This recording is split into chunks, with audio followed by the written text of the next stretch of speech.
When neuroscientist Evelyn Hart suffers a near-death experience, her scientific certainty is shattered as she awakens in a realm of radiant light and infinite connections. Guided by ethereal beings, she uncovers the truth about the unseen tapestry weaving life and death together. With every thread revealing the enduring impact of love, choices, and purpose, Evelyn faces a question that will redefine her existence. Can she embrace this newfound truth and transform her life before time runs out? Evelyn Hart was no stranger to the fragility of life. As a neuroscientist specializing in cognitive research, her days were spent mapping the complexities of the brain and exploring the boundaries of human consciousness. For Evelyn, every thought, every emotion, and every fleeting sense of self could be reduced to synapses, firing, neurons sparking, and measurable physical reactions. She prided herself on being a woman of logic and reason, dismissing anything unprovable as wishful thinking or the trickery of an overactive imagination. It was a crisp autumn morning when Evelyn's life unraveled. She'd been delivering a keynote address at an international conference on neural connectivity, her sharp intellect dazzling a room full of peers. Halfway through explaining her latest findings, she felt an unusual tightness in her chest. Ignoring it, she continued, attributing the discomfort to nerves or the coffee she'd hastily consumed that morning.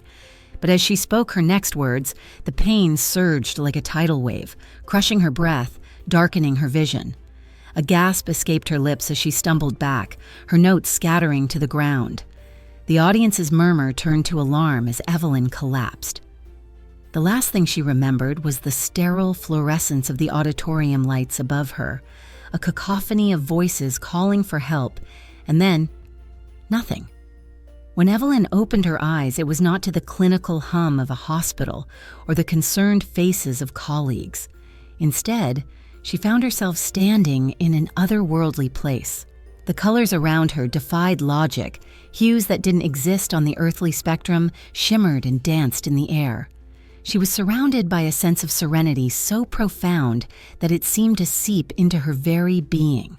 It was an overwhelming contrast to the chaotic pain she had just felt. Her chest no longer hurt, and her mind, usually buzzing with theories and calculations, was calm for the first time in decades.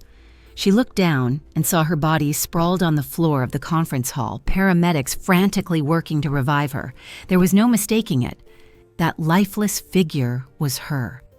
Evelyn tried to shout, to wave, to tell them she was still there, but her words dissolved into the shimmering atmosphere around her. She was not tethered to her body, and a strange clarity overtook her. She was dead, or at least close to it. Evelyn felt a pull, a gentle but insistent tug, drawing her away from the scene below. She resisted, not wanting to leave, but her will was no match for the unseen force. She began to drift, her surroundings transforming into something more abstract. She passed through a vast void filled with light and shadow, where time felt meaningless, and space folded in ways her logical mind couldn't comprehend. Then she arrived. Evelyn stood at the edge of what seemed like a celestial garden. Vibrant landscapes stretched endlessly in every direction, but they weren't merely physical spaces. They were alive, pulsing with an energy that resonated with her on a level she couldn't explain. She saw people, figures who appeared as radiant silhouettes. They were engaged in tasks, some tending to the luminous flora, others immersed in creating intricate patterns of light that flowed outward like streams, vanishing into the horizon. "Welcome," said a voice, warm and melodic. Evelyn turned to see a figure standing beside her. The being was neither male nor female, human nor entirely otherworldly. Its presence radiated comfort and understanding, yet its form shifted subtly, as if it were a reflection of her own thoughts. "Who are you?" Evelyn asked, her voice steady despite the strangeness of her surroundings. "I am a guide," the figure replied. "You may call me what you wish. I am here to help you understand." "Understand what? What is this place? Am I dead?" "Not yet. You are in between, a space where the veil thins. You were not meant to stay, but there is something you must see before you return." Evelyn's scientific mind bristled at the vagueness. "See what? What is all of this?" She gestured to the radiant figures and their enigmatic work. "This can't be real. It must be a hallucination, a neural response to oxygen deprivation. The brain does strange things when it's dying." The guide chuckled softly. "Always the scientist. That part of you is beautiful, Evelyn, but it is not the whole of you. Come, let me show you what lies beyond the edge of your understanding." The guide extended a hand, not physical, but a gesture that conveyed an invitation. Against her better judgment, Evelyn took it, and the garden shifted around her. The landscape became fluid, morphing into a grand expanse where glowing threads wove together in intricate patterns. The threads were alive, pulsating with energy, and as Evelyn gazed closer, she saw they weren't just threads. They were memories, moments, and emotions. They were the lifelines of the living, intertwining with those who had passed. "What are they doing?" Evelyn asked, her voice a whisper. "These are the departed," the guide said.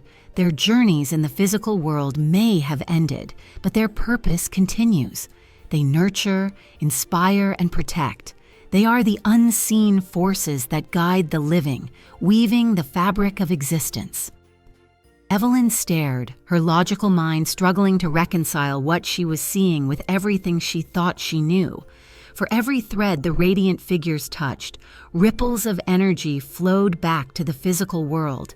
She saw a child find comfort in their darkest moment, an artist create a masterpiece, a scientist make a breakthrough, all connected to these unseen weavers. Her heart ached with questions. Why show me this? Why me? The guide's expression softened. "Because your journey is far from over, Evelyn. What you do with the time you have left will shape the lives of many. But first, you must understand the truth of what lies beyond."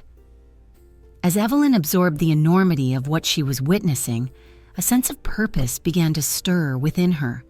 She wasn't ready to leave, but she couldn't deny that something profound was unfolding. The guide led her onward, and she felt the first stirrings of a transformation she never imagined possible. Evelyn stood at the precipice of understanding, her gaze locked on the radiant figures weaving the luminous threads of existence. Each movement of their hands, or what resembled hands, was purposeful, creating a symphony of energy that resonated across unseen dimensions.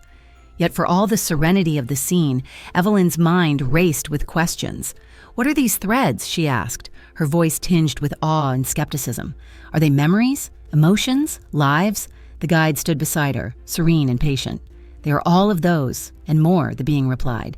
"Each thread represents a connection, a ripple in the grand tapestry of existence. They embody the choices, dreams, and relationships of every soul, woven together to create the intricate fabric of reality." Evelyn watched as one of the figures, its form shifting like light through water, reached out to touch a thread. The glowing strand shimmered brighter, sending waves of energy outward. Somewhere in the distance, she sensed a change in the physical world. A young woman, on the verge of despair, found renewed strength to face her challenges. "Are they influencing the living?" Evelyn asked, her voice barely a whisper. "In a sense," the guide said, "they are not puppeteers, nor do they dictate the paths of the living. Rather, they serve as catalysts, offering guidance, inspiration, and support. They remind the living of the potential within themselves." Evelyn frowned, her scientific skepticism rising to the surface. "That sounds like wishful thinking. If this is true, why doesn't everyone feel this guidance? Why do so many suffer alone?" The guide's expression grew somber. "Not all threads are woven evenly. Pain, loss, and free will create knots in the fabric, obscuring the light. The living must choose to see, to listen, but even in darkness, the work of the departed continues. They do not abandon those they once loved." As Evelyn processed this, the scene around her began to shift. The radiant figures and their weaving faded, replaced by a vast starry expanse. The glowing threads stretched out like constellations, each point of light connected by shimmering strands of energy.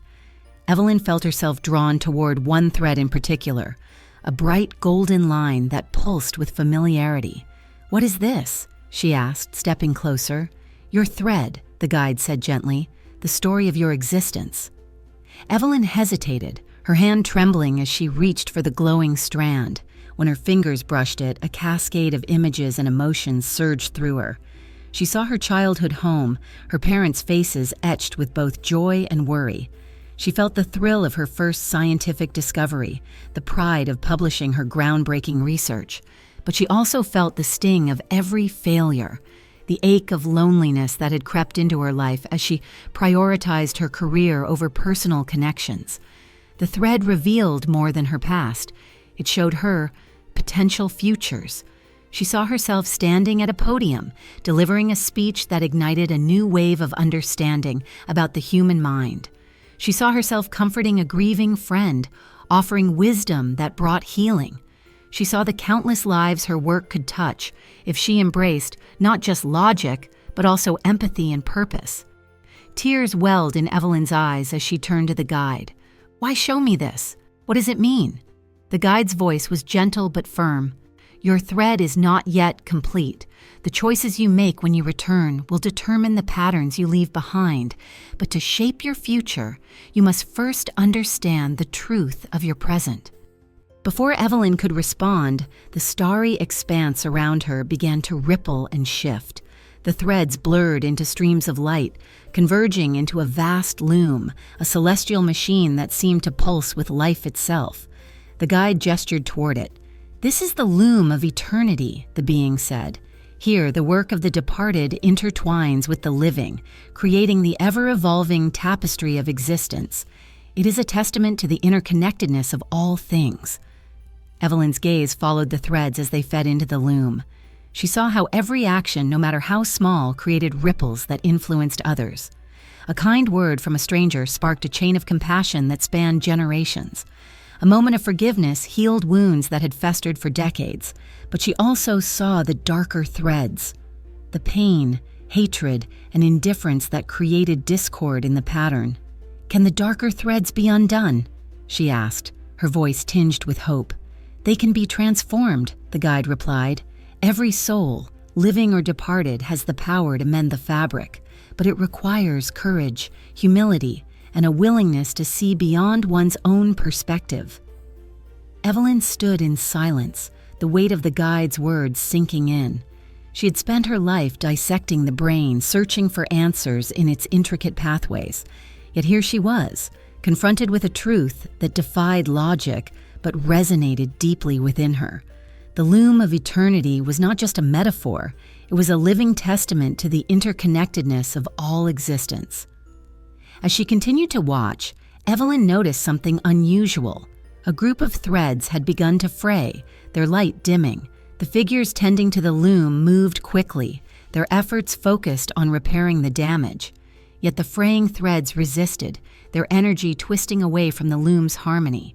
"What's happening there?" she asked, pointing to the disturbance. "Those are the threads of souls who have lost their way," the guide said, sadness evident in its voice. "They are consumed by anger, fear, or despair, unable to see the light that surrounds them. Their work is the most difficult, yet the most essential." Evelyn felt a pang of guilt. How many times had she dismissed the struggles of others as inconsequential? How often had she failed to recognize the humanity in those around her? The guide seemed to sense her thoughts. "It is not too late, Evelyn. Your thread is still being woven. What you choose to do with the time you have left can strengthen the tapestry in ways you cannot yet imagine." As the guide's words echoed in her mind, Evelyn felt a renewed sense of purpose.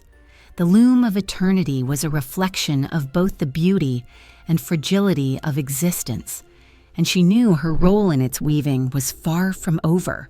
The Loom of Eternity began to fade, and Evelyn found herself standing on the edge of a vast glowing city that stretched far beyond her line of sight. It was unlike anything she could have imagined, a metropolis of light and energy where structures shimmered and shifted as if built from pure thought. The city pulsed with life, though not in the traditional sense. Beings moved through the streets, radiating purpose and connection, their forms shimmering like translucent fire. "Where are we now?" Evelyn asked, her voice trembling with wonder. "This is the Nexus," the guide explained, gesturing toward the bustling expanse. "It is where the departed gather to shape the lives of the living. Each being here plays a role in maintaining the balance between the seen and unseen worlds. Evelyn watched in awe as the glowing figures interacted with what looked like intricate instruments, their movements deliberate and precise. Streams of light flowed from their hands, arching upward and disappearing into the sky like shooting stars. Every motion seemed to send waves of energy into the distance, a symphony of influence resonating beyond the bounds of the Nexus. "What are they doing?" she asked. "They are the architects of influence," the guide replied. "Each soul here contributes to the flow of existence, offering guidance, inspiration, and protection to the living. Some are guardians watching over those they loved in life. Others are weavers, mending frayed threads in the tapestry of humanity. And some are visionaries, planting seeds of innovation and progress in the minds of those still bound by the physical realm." Evelyn felt a twinge of disbelief. "You're saying these beings actively shape the lives of the living? Isn't that a violation of free will?" The guide smiled, a glimmer of patience in its expression. "They do not control or command. Their influence is subtle, a whisper in the winds of thought, a nudge in the direction of hope or courage. Free will remains untouched. They merely illuminate paths that might otherwise remain hidden." As the guide spoke, Evelyn's attention was drawn to a particular group of beings gathered around a circular platform. They were observing a glowing sphere that hovered above them, its surface alive with shifting images. Evelyn stepped closer, her curiosity overpowering her hesitation. The sphere revealed glimpses of the physical world, scenes of joy, sorrow, triumph, and despair. She saw a mother comforting her child, a young man standing at a crossroads in his life, and an elderly woman writing a letter with trembling hands. Each image was fleeting, but Evelyn felt the weight of their significance. "What is this?" she asked. "It is the window of possibilities," the guide said. "Through it, the architects can observe and respond to the needs of the living. They do not interfere directly, but their insights allow them to send ripples of guidance into the world." Evelyn watched as one of the figures extended its hand toward the sphere. A thread of light emerged, weaving itself into the glowing images. She saw the young man at the crossroads receive a sudden burst of confidence, choosing the path that would lead to a fulfilling career. She saw the elderly woman's letter bring peace to a family torn apart by conflict. The realization hit her like a wave. "They're helping," she whispered. "Even after death, they're still making a difference." The guide nodded. "Death is not an end. It is a transformation. The work of the soul continues, unbound by the limitations of the physical world. Each being here carries the echoes of their earthly lives, using their experiences to uplift and support those who remain." Evelyn felt a pang of guilt. "But what about those who were cruel or selfish in life? Do they have a place here?" The guide's expression grew serious. "All souls have the potential for redemption. Those who carry darkness in their hearts must first confront the pain they caused. It is a difficult process, but through understanding and accountability, they can find their way back to the light." As Evelyn absorbed this, a commotion in the distance drew her attention. A group of beings surrounded a figure whose light was dimmer than the others, flickering like a candle in the wind. The figure appeared to struggle, its movements erratic and pained. "What's happening there?" Evelyn asked. "That is a soul burdened by regret and fear," the guide said. "Its light dims as it resists the call to reconcile with its past. The others are there to support it, offering strength and compassion." Evelyn felt a deep sadness for the struggling soul. "Will it ever heal?" "If it chooses to," the guide replied.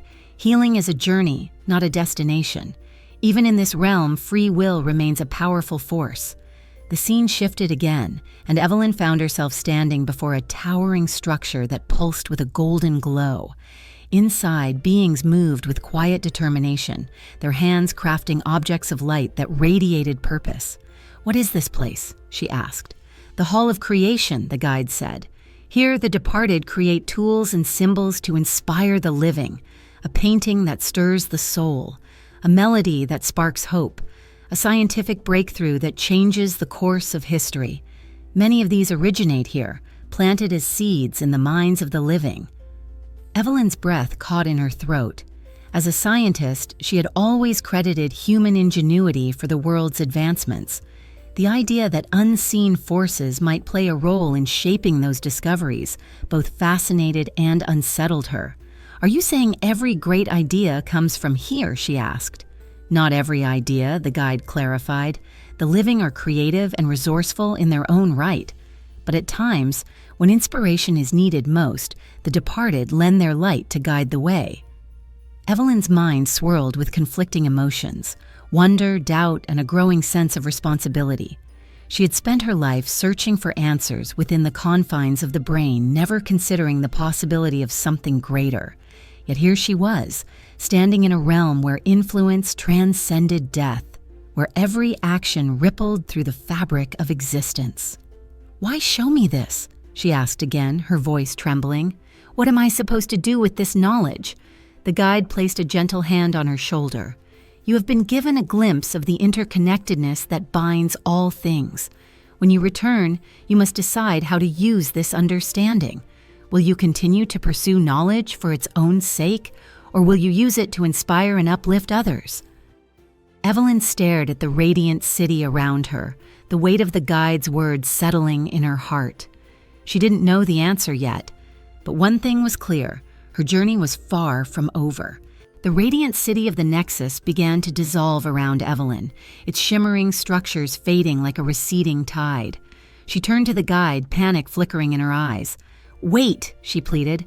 "I'm not ready to leave. There's so much I don't understand." The guide's expression was one of infinite patience and compassion. "Understanding is not a destination, Evelyn. It is a journey, one that continues both in this realm and in the world you must return to." Evelyn felt the pull again, the same gentle but insistent force that had drawn her into this mysterious dimension. She fought against it, desperate to hold on to the truths she had glimpsed, but the guide's voice soothed her resistance. "You have seen enough for now," the guide said. "The knowledge you carry will grow with time. Trust that the work you do will weave your thread into the tapestry in ways you cannot yet imagine." As the guide spoke, Evelyn felt her surroundings shift. The luminous figures of the Nexus faded, replaced by a swirling void of light and shadow. For a moment, she was suspended in the in-between, her sense of self wavering like a flickering flame. Then, with a rush of sensation, she was thrust back into her body. Evelyn gasped, her lungs burning as air filled them once more. The sterile lights of the hospital room swam into focus, and the cacophony of beeping monitors and frantic voices flooded her senses. She was back. A doctor leaned over her, relief washing over his face. "She's stabilizing," he called to the team. "We've got her back." Evelyn's chest ached from the compressions that had brought her heart to life again. Every nerve in her body felt raw, her senses hyper-attuned to the world around her. Yet, despite the physical discomfort, a profound peace settled over her, a quiet certainty that she had glimpsed something extraordinary. Recovery was slow, and Evelyn's colleagues attributed her survival to the quick actions of the medical team. But Evelyn knew the truth. Her journey had been far more than a near-death experience. It had been a revelation. At first, she struggled to articulate what she had seen. How could she, a woman of science, explain the luminous threads, the architects of influence, the loom of eternity? She feared ridicule and dismissal, yet the memories of the Nexus haunted her dreams, compelling her to make sense of it all. Evelyn returned to her work, but her perspective had shifted. The research that had once consumed her now felt incomplete. She realized that understanding the brain was only part of the puzzle. The human experience extended beyond neural pathways, encompassing a vast, unseen interconnectedness she could no longer deny. Her colleagues noticed the change. Evelyn, once driven solely by logic, began speaking of compassion and purpose. She advocated for research that explored the intersection of science and spirituality, proposing studies on how belief systems and interconnectedness influenced human resilience and creativity. Her peers were skeptical at first, but Evelyn's passion was infectious. She published papers that bridged the gap between neuroscience and the intangible forces that shaped human behavior. Her theories sparked debate, but they also inspired a new wave of interdisciplinary research. Evelyn's transformation extended beyond her professional life. She reconnected with her estranged family, mending relationships she had neglected in her relentless pursuit of success. She volunteered at community centers, offering her expertise to help those struggling with grief and loss. Her empathy, once buried beneath a veneer of scientific detachment, became a guiding force in her life. But it wasn't just her actions that changed, it was her presence. Evelyn carried the light of the Nexus within her, and those around her felt its warmth. Students she mentored went on to make groundbreaking discoveries, attributing their inspiration to her. Friends and colleagues found strength in her words, as if she were a conduit for the unseen forces she had encountered. One evening, as Evelyn walked through a quiet park, she felt a familiar sensation, a gentle tug, like the pull she had felt in the Nexus. She paused, her gaze drawn to the sky, where the stars seemed to shimmer with newfound clarity. She realized then that her thread was not isolated. It was woven into the lives of countless others, its ripples extending far beyond what she could see. The work of the architects, the weavers, and the visionaries was not confined to the Nexus. It lived on in every act of kindness, every spark of inspiration, every choice made in the name of hope. Years later, Evelyn stood at a podium once again, addressing a packed auditorium. But this time, her words carried a different weight. She spoke not just of neurons and circuits, but of the profound connections that bound humanity together. Science and spirituality are not opposing forces, she said, her voice steady. They are two sides of the same coin, each offering a glimpse into the greater truth of our existence. We are all part of a tapestry, our lives interwoven in ways we cannot fully comprehend. But we have the power to choose what kind of thread we will be. The audience erupted into applause, but Evelyn's gaze drifted upward toward the faint shimmer she saw in the rafters. She felt the presence of the Nexus, the guide, and the luminous figures who had shown her the truth. As she stepped away from the stage, Evelyn smiled, knowing her journey was far from over. Her thread, though finite in its earthly form, would continue to weave itself into the fabric of eternity, a testament to the enduring power of connection and purpose.